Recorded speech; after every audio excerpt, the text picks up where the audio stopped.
So Richard came to me with a rather common problem that a lot of older men face, and that's just simple enlargement of the prostate. And so there's a certain subtype of men whose prostates grow much more rapidly than others.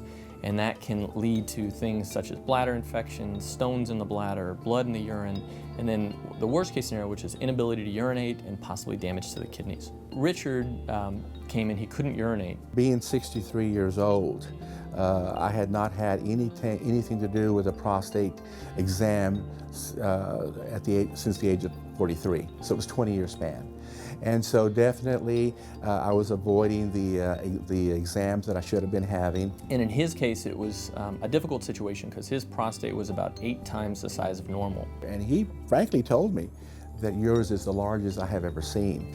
And when prostates are very, very large, the traditional treatment, which is to typically carve out the prostate from the inside, was not possible because his prostate gland was just too big.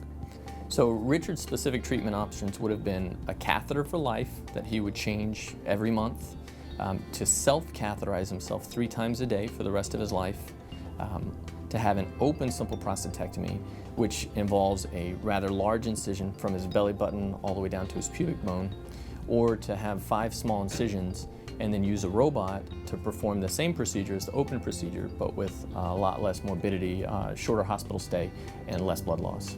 He said, I'm going to try do it robotically, but if I have any problems, we're going to have to do open. And so then I went ahead and said, Dr. White, I have all the faith and confidence in you. You do whatever it is that you have to do. So Richard was actually the first person in South Texas to have a robotic simple prostatectomy. Richard's recovery has been fantastic. He is urinating without difficulty. He's urinating better than he has in many, many years, and he's extremely happy, and he healed quite fast. He was only in the hospital 2 days. The recovery has been tremendous.